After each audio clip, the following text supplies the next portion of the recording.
Why did the laughter stop the moment she stepped off the transport? The morning air was cool, thin with dust and anticipation, and every man on the training field felt it shift when she arrived. Not because she was loud, not because she demanded attention, but because she didn't.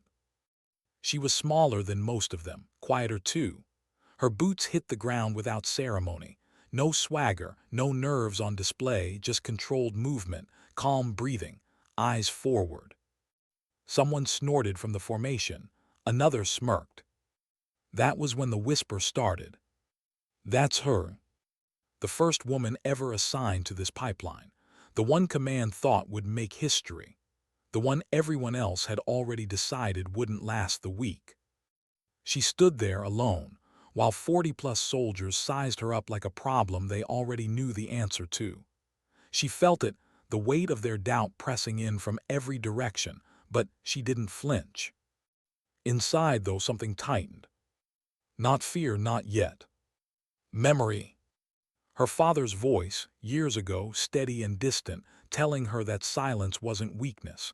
It was discipline. And discipline, when tested long enough, became armor. A senior instructor stepped forward. His presence alone bent the air around him. A man built from decades of attrition.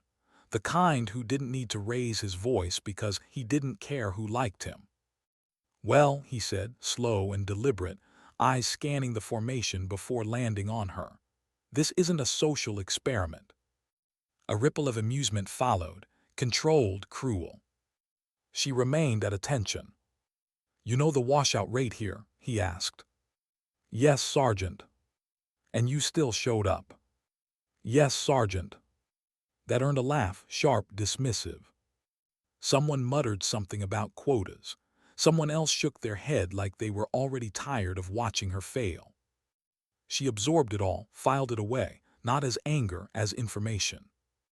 The test began without ceremony. No speeches, no countdowns, just motion, pain, time. She ran beside men who outweighed her by 50 pounds, legs burning, lungs screaming, refusing to shorten her stride. When strength failed, technique carried her. When speed dropped, efficiency replaced it. She didn't race them. She endured them. At the first obstacle, she slipped. Only for a second. Enough for someone to step too close. Enough to force a correction that cost her momentum. Careful, a voice called out behind her. Too polite, too late. She said nothing. That was the first time someone tried to help her fail. It wouldn't be the last. By midday, her hands were raw. Her shoulders felt like they were tearing apart from the inside. Sweat stung her eyes, blurred her vision, made the world feel smaller and louder. And still she moved. Not fast enough to impress them. Not slow enough to quit. When a piece of her gear failed, cut, not worn, she noticed. Instantly, the imbalance, the drag. She didn't accuse anyone. She adjusted, carried the weight anyway. Pain became background noise. Humiliation tried to crawl in next, but she shut it down just as quickly. She had learned early that pride wasted energy. Survival didn't. When she crossed the finish line hours later, she didn't collapse. She stood, bent forward, breathed. Someone announced her time, not the best, not the worst. Better than expected, the instructor said, almost disappointed. She met his eyes for the first time. There was no defiance in her stare, just she saw him, and he saw that she saw him. That night they put her in a room alone. Not privacy, isolation. The message was clear. She lay on the narrow cot, staring at the ceiling, listening to laughter echo down the corridor where everyone else bunked together. She felt the loneliness then, sharp, unexpected. She missed her father most in moments like this, not for comfort, for grounding, for the reminder that pain was temporary but quitting followed you forever. When she opened her locker, the message continued. A small cruelty, then another and another. She cleaned, replaced, reorganized. Said nothing. In the mess hall, seats emptied when she arrived, trays lifted, conversations relocated. So she ate alone, slowly, deliberately. She studied manuals while she chewed, replayed movements in her head, learned names, learned patterns. Someone noticed. Not the loud ones, the careful ones. By the second week, they stopped laughing as much, not because they liked her, because she hadn't given them the ending they wanted. The range came next, and everything changed. She settled behind the rifle like it was an extension of her body. The noise faded, the audience disappeared. There was only breath, pressure, math. The first shots were clean, controlled. The next were better. By the time the targets moved, civilians mixed with threats, time collapsing inward, she wasn't thinking about anything except responsibility. Every round mattered. When the timer ended, the silence was heavier than any applause. They checked the targets twice. Then again. Someone swore under their breath. The instructor looked at her differently now, not impressed, something deeper. "Who taught you?" he asked. She hesitated, then answered, and the name landed like a dropped weapon. People shifted, stood, looked at her again not as a problem but as a variable they had underestimated. The senior instructor approached, voice low. "You didn't say anything. You didn't ask." Something almost like respect flickered across his face. Almost. That night, as she cleaned her rifle alone under harsh fluorescent light, she felt it for the first time. Not victory. Permission. Permission to exist here without apology. But the real test hadn't even started yet. Because somewhere in the dark, beyond the training grounds and the cruelty and the silent endurance, a question waited for her. One that would demand more than resilience, more than skill, more than silence. And when it came, dignity wouldn't speak. It would act. Why would a team leave one of their own alone in the dark? The forest swallowed sound the moment she stepped away from the clearing. Branches closed in. The air thickened. Night pressed against her like a living thing. She moved carefully, deliberately, scanning for signs that didn't exist. No animals, no movement, no threat except the one she hadn't anticipated. When she turned back, the clearing was empty. No boots, no silhouettes, no low whispers on the radio. Just absence. She stood still for 3 full breaths, listening for something, anything, that would tell her this was a mistake, that they were nearby, that this was just another test with rules she hadn't learned yet. Nothing. She keyed her radio once, calm, controlled. No answer. Again. Static. Then a voice, faint and almost amused, slid through the noise. Casual, careless. "Thought you were behind us." The transmission cut. And that was when the truth settled into her chest, not like panic but like weight. They hadn't forgotten her. They had chosen this. She looked at her compass, checked her map, her last known position. Her hands were steady, but inside something cracked open. Not fear. Betrayal. Every lesson she'd learned about teams, about trust, about never leaving someone behind, those weren't theoretical ideas. They were rules written in blood. And now she was standing alone, miles from safety, because someone decided she didn't deserve them. For a moment, just a moment, she considered calling it in. No shame in it, no dishonor, she'd been abandoned. Anyone would understand.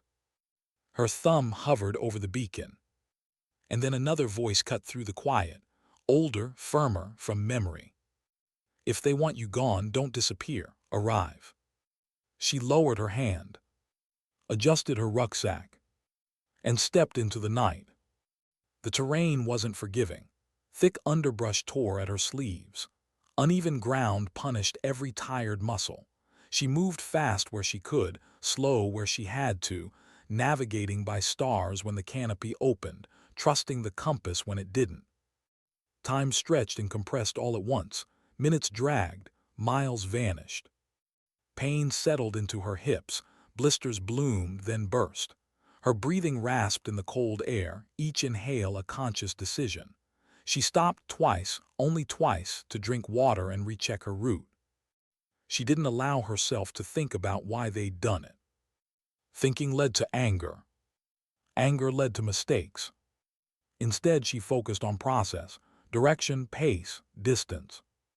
At one point, exhaustion whispered lies, told her she was lost, told her she was behind schedule, told her that maybe proving a point wasn't worth this kind of suffering. She stopped, forced herself to look up.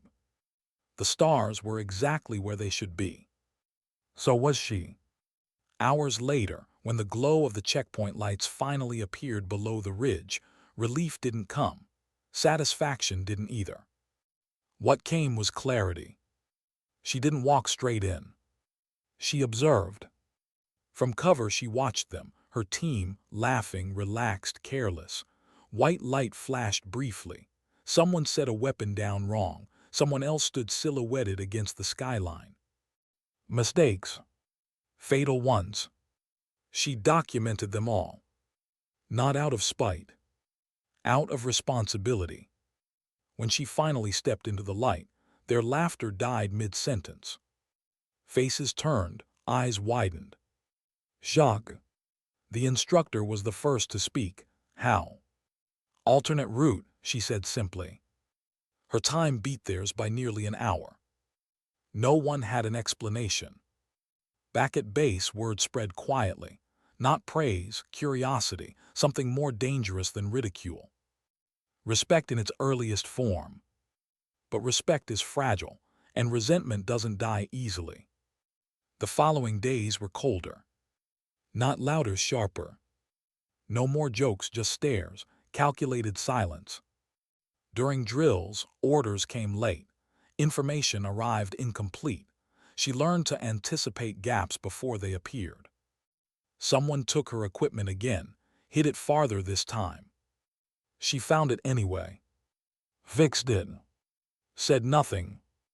At night, alone in her converted storage room, she finally let herself feel it. The doubt. Not about her ability. About the cost. She lay awake staring at the ceiling, wondering how long a person could keep proving themselves before something inside broke for good. Wondering whether being strong meant never needing anyone, or simply surviving without them. She didn't know the answer yet. The mission briefing came 3 days later. Not training. Real world. Classified. When her name appeared on the roster, conversation stopped. She felt it immediately, the shift. This wasn't about endurance anymore. This was about trust. And trust, once damaged, didn't come back clean. The target was distant, remote, high risk. A sniper overwatch position at extreme range. Eyes flicked toward her, subtle, questioning. She studied the imagery, the terrain, the angles. Her mind was already working through variables before anyone asked. When the team leader finally did, his voice was neutral, careful.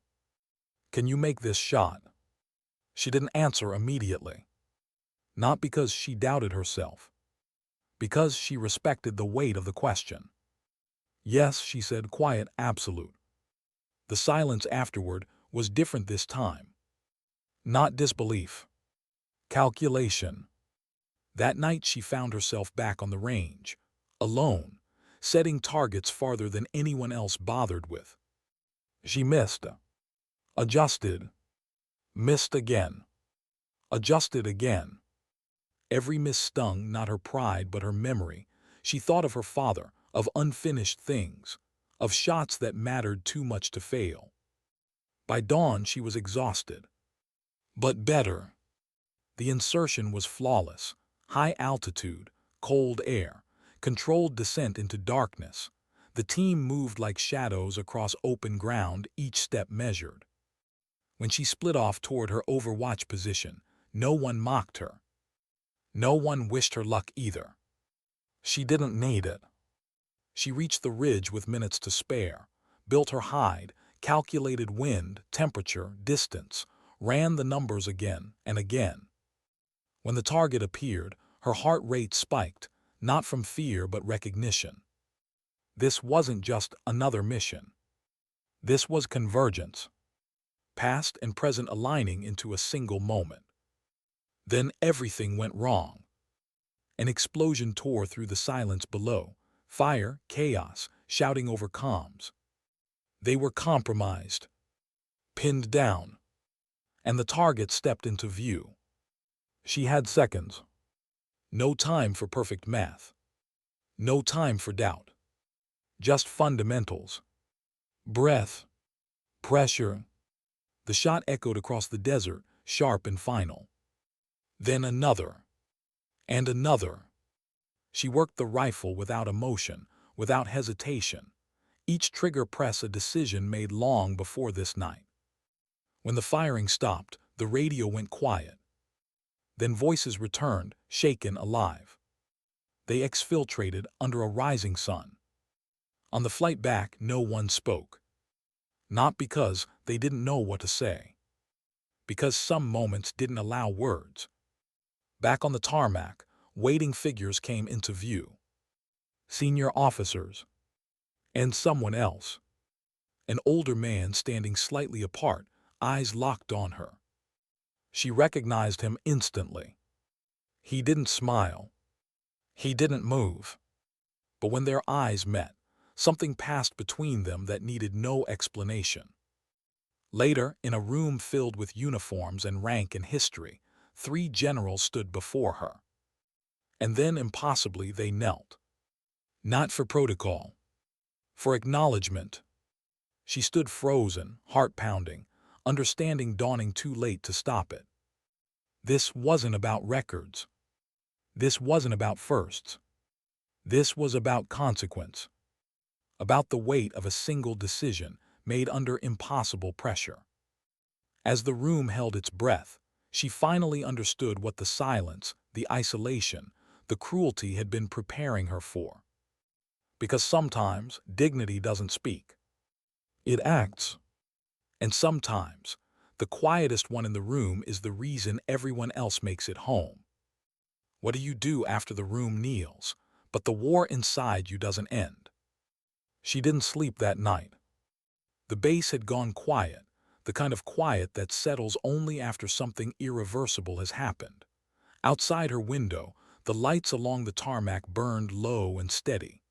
Inside, she sat on the edge of the cot, boots still on, hands resting on her knees like she was waiting for orders that never came. The image wouldn't leave her. 3 generals kneeling. Not pride, not triumph. Wait.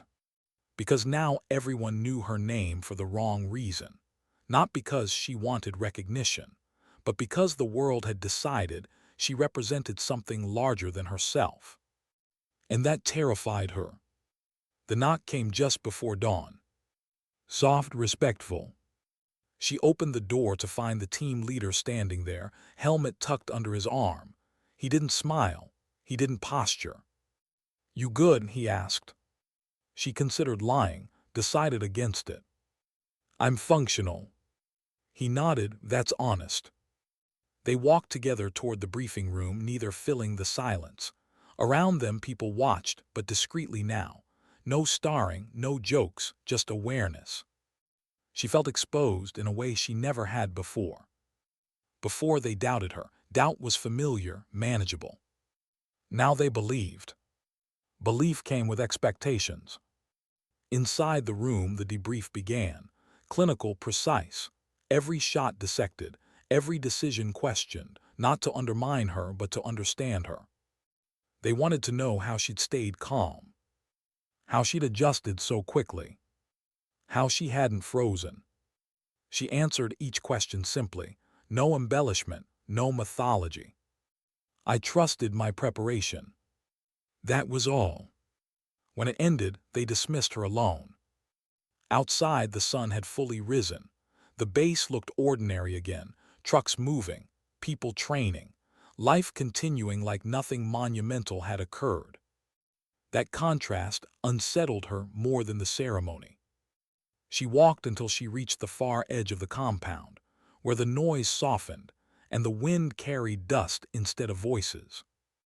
She sat, and for the first time since she was a child, she let herself cry. Not loudly, not dramatically, just enough to release the pressure she'd been holding since the moment she'd stepped off that transport weeks ago. She cried for the isolation, for the tests that had crossed into cruelty, for the father she barely remembered except through discipline and absence, for the fact that proving herself had cost her the luxury of anonymity forever. When she finished, she wiped her face, stood, and squared her shoulders. Because grief didn't excuse weakness, and self-pity never saved anyone. The next weeks blurred into motion. Training intensified, not harder but sharper, more responsibility, more trust. She noticed it in the small things first. Someone saved her a seat. Someone handed her ammo without asking. Someone asked her opinion and waited for the answer. Avoided her at first. Then one afternoon, during a long weapons maintenance session, he cleared his throat. "You didn't have to cover for us," he said quietly. She didn't look up. "I didn't." He swallowed. "You could burned us, ended careers." "Yes. Why didn't you?" She paused then, considered him, really considered him. "Because we don't get better by destroying each other," she said. "We get better by surviving our worst moments." He nodded slowly. "I was wrong about you. I know." That was enough. Her grandfather didn't visit again. But sometimes, when she was on the range alone, she felt him there. In the discipline of her movements, in the patience between breaths, in the refusal to rush what mattered. She stopped chasing perfection. Instead, she chased consistency. That shift changed everything. On her next mission, she wasn't the outlier. She was part of the machine, quiet, reliable, exact. No one questioned her position. No one second-guessed her calls. When extraction went sideways and the dust kicked up blinding visibility, she didn't panic. She guided, directed, covered. Afterward, no one thanked her. They didn't need to. Weeks later, during a routine evaluation, an officer asked her a question she hadn't prepared for. "Do you feel like you've proven yourself?" She thought about the hazing, the silence, the night alone in the woods. Then about the kneeling. "No," she said, "I feel like I've started." That answer followed her. It echoed when she trained new candidates, watching them struggle, fail, doubt themselves. She never softened standards, never lowered expectations. But she never humiliated either. Because she understood something now. The strongest people didn't need to be broken to be tested. They needed to be challenged with dignity. One evening, as the sun dipped low and painted the training grounds gold, she stood watching a new group arrive. One of them, a young woman, paused when she saw her, hesitated, straightened. Hope flickered there. The weight returned briefly, then settled into something steadier. She didn't smile. She simply nodded. Because legacy wasn't about being remembered. It was about making sure the next person didn't have to fight the same silent battles alone. Later that night, she sat again on her cot, boots off this time, exhaustion heavy but earned. For the first time since selection, she felt whole. Not celebrated. Not validated. Whole. And as she lay back, eyes closing, one final thought surfaced, quiet, unannounced, undeniable. Strength isn't loud. It doesn't demand recognition. Sometimes it walks through fire without announcing itself. And when the moment comes, when everything is on the line, it doesn't ask to be seen. It simply stands. Why did the silence feel heavier now that everyone trusted her? The briefing room was full, but no one spoke when she entered, not out of fear, out of instinct. Conversations paused the way they did when something essential arrived, like weather rolling in or a clock striking the hour. She took her seat without ceremony. This mission was different, not louder, not flashier, just colder. High altitude, long duration, minimal support. The kind of assignment that didn't make headlines if it succeeded, and never got forgiven if it failed. She scanned the faces around the table, some familiar, some new, all carrying their own quiet calculations. They weren't asking if she belonged here anymore. They were asking if she would carry them through. The map lit up, terrain lines sharp and unforgiving. A known for bad decisions. The objective was simple on paper. In reality, it was a test of restraint more than skill. Observe, confirm, wait. Waiting was the hardest part. She volunteered for Overwatch without looking around to see who noticed. No one objected. That scared her more than resistance ever had. Preparation took days. Equipment checks layered on top of rehearsals. Every step intentional, every movement stripped of waste.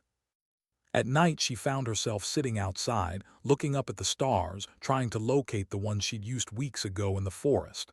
They were still there, unchanged. She wondered if she was. Insertion came without drama. Thin air, burning lungs, the kind of cold that erased sensation before you realized it had arrived.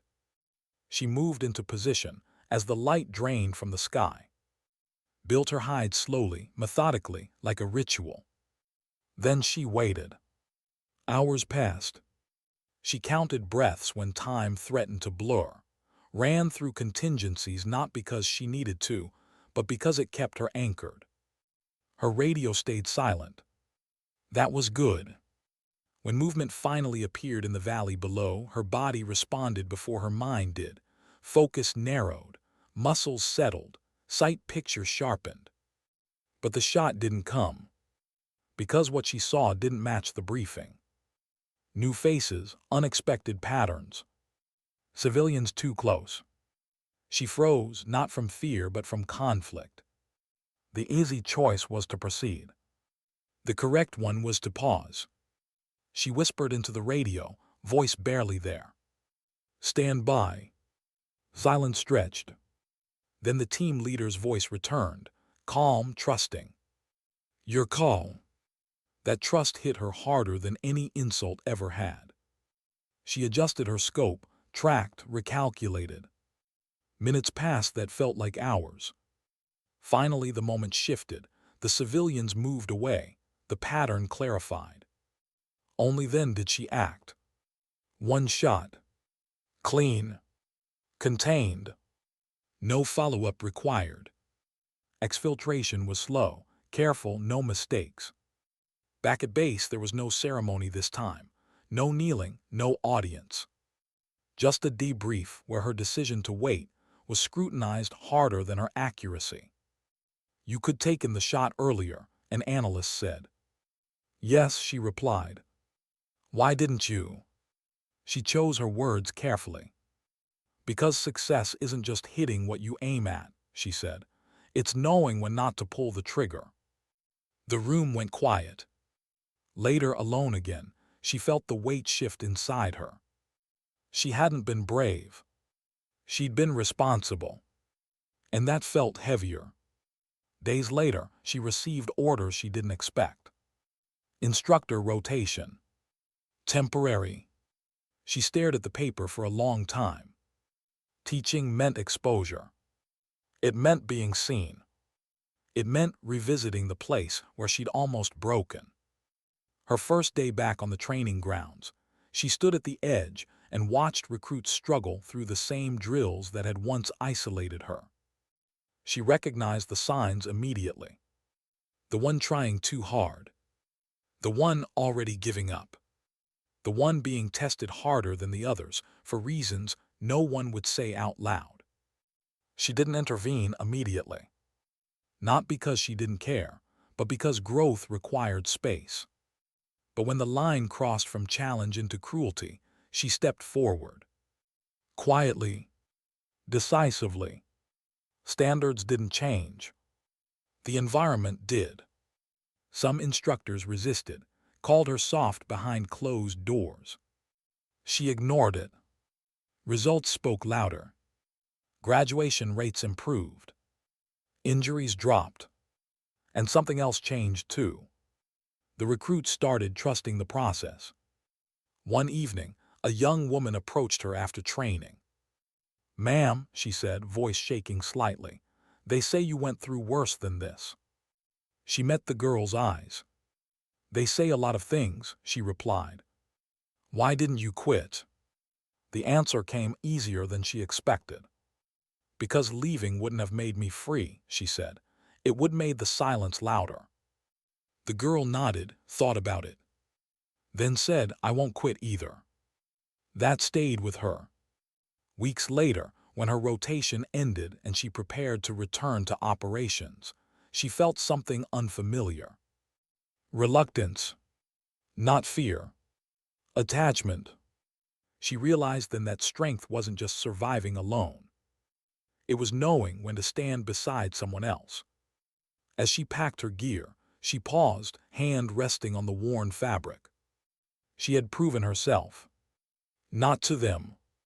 To herself.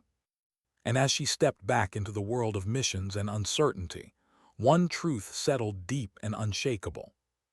Real power doesn't announce itself. It listens. It waits. And when it finally moves, it leaves the world quieter than it found it. What happens when the one who always holds the line finally feels it tremble? The call came just after midnight. No warning, no build-up, just a red light on the wall and a name spoken into the dark. Hers. She dressed without turning on the lamp, muscle memory guiding hands that no longer shook before missions, but something else stirred beneath the surface. Not fear, recognition. This one would matter. The briefing was short, taut, words chosen carefully, like everyone knew they were circling something fragile. Urban terrain, foreign soil, time-sensitive extraction. And a variable no one wanted to say out loud. Someone important was already missing.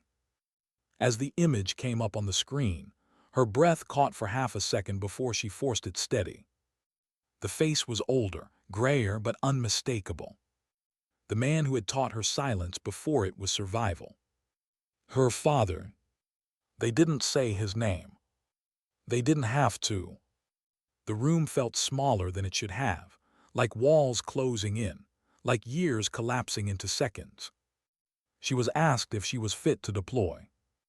The question wasn't cruel, it was necessary. She closed her eyes once, just long enough to locate herself. "Yes," she said, and meant it. The insertion was messy. Urban noise instead of open desert, smoke and confusion and too many places to hide. She moved through it with the same discipline she always had, but the distance she usually kept between mission and memory was thinner now. Every alley felt personal. Every shadow felt familiar. They reached the building under cover of chaos. Entry was clean, fast. Inside, time fractured. Rooms cleared, stairs taken two at a time. When she found him, he was sitting against a wall, wrists bound, face bruised but eyes sharp. He looked up. Recognition flared, and then something else. Fear. Not for himself. For her. "You shouldn't be here," he said hoarsely.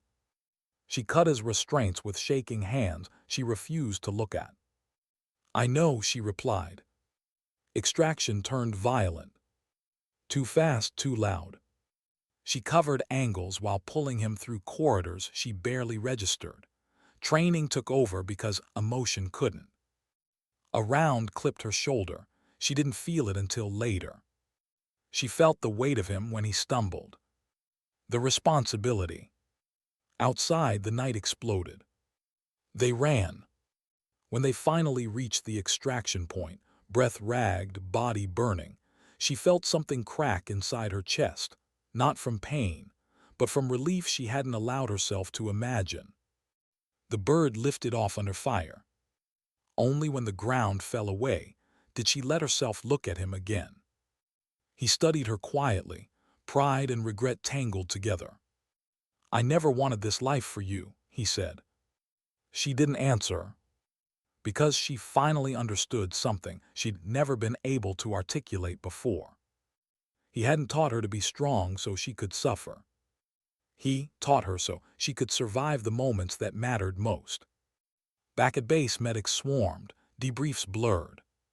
She sat beside him in the infirmary long after everyone else left. "You were quiet," he said softly. "I had to be," she replied. He nodded. "I see that now." They sat in shared silence, no explanations needed. Later, alone again, the weight returned. Not of the mission, of the realization. Strength didn't make you immune to pain. It just made you capable of carrying it without dropping everything else. The days that followed were different. She laughed once, surprised herself. She slept deeply. And when she returned to the range, the rifle felt heavier, not physically but morally.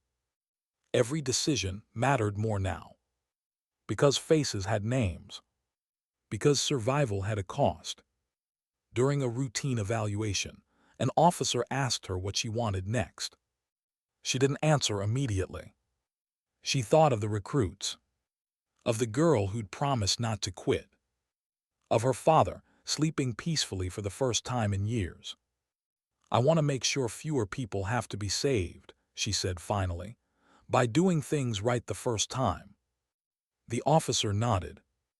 Weeks later, standing on the same training ground where she'd once been mocked, she watched a new class begin.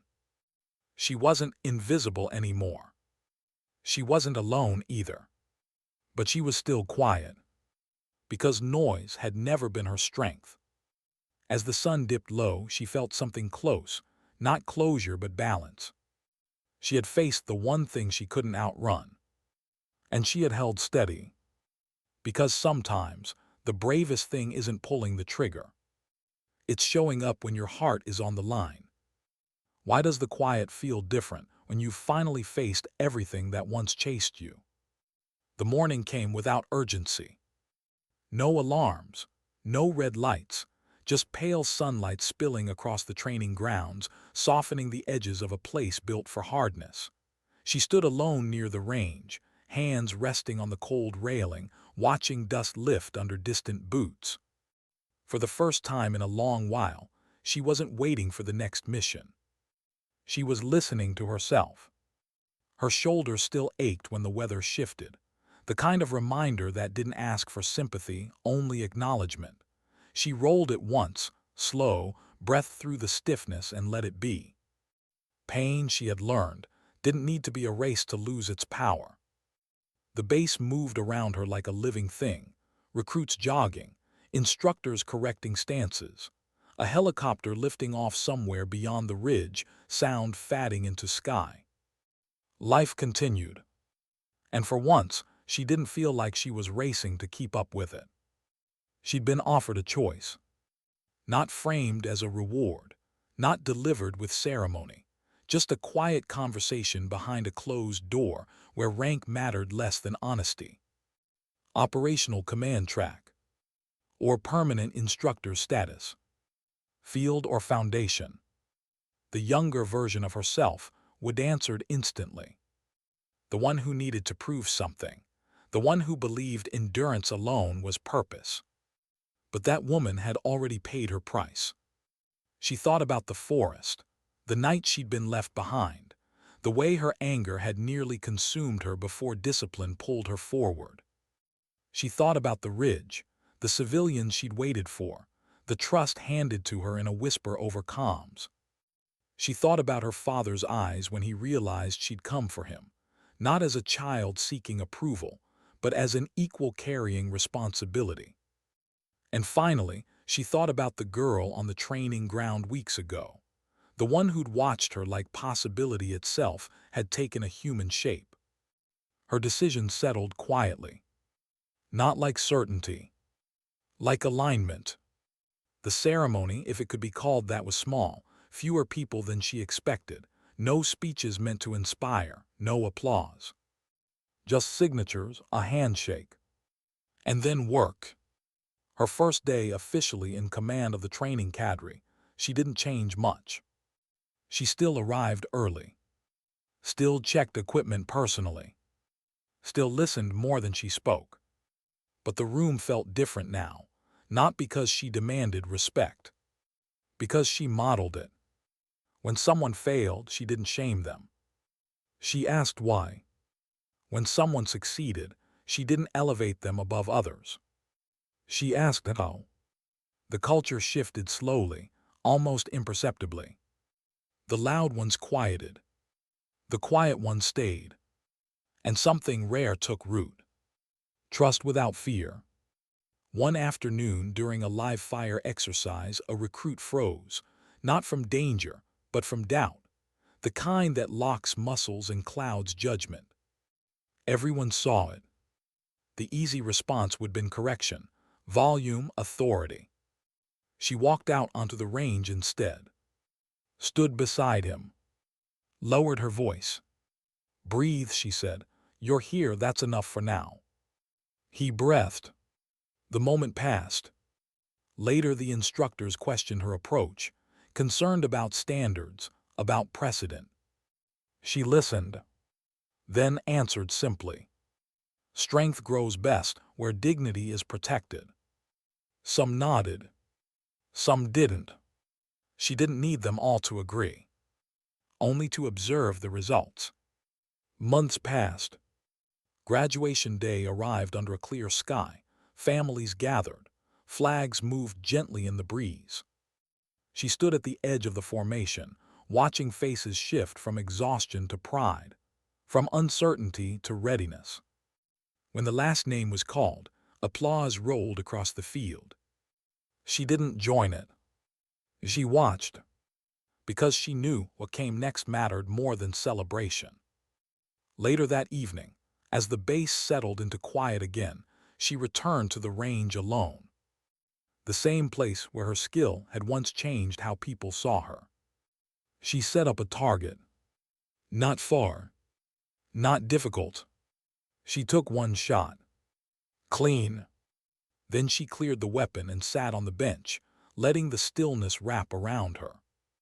She wasn't done serving. She wasn't done growing. But she was done chasing permission to belong. Her father visited once more before transferring out for good, older now, slower. They walked the perimeter together. "You didn't become what I expected," he said finally. She smiled, not wide, not forced. "I became what I needed." He nodded. And that was everything. As the sun dipped below the horizon, casting long shadows across the ground, she felt something settle inside her. Not peace. Purpose. The kind that didn't need urgency. The kind that could wait. She understood now that her story wasn't about proving women belonged in places like this. Belonging had never been the question. The question had always been whether the system was strong enough to grow without breaking those who entered it. She had endured. She had acted. And now she was shaping something better, quietly, deliberately, without asking to be seen. As night fell and the lights flickered on one by one, she stood, squared her shoulders, and walked back toward the barracks. Not as the girl who'd been mocked. Not as the symbol others projected onto her. But as a woman who had chosen her path and carried it with dignity. Because sometimes, the strongest force on any battlefield isn't firepower or rank. It's restraint. It's integrity. It's the courage to stand steady when no one is watching. And sometimes dignity doesn't speak. It simply acts.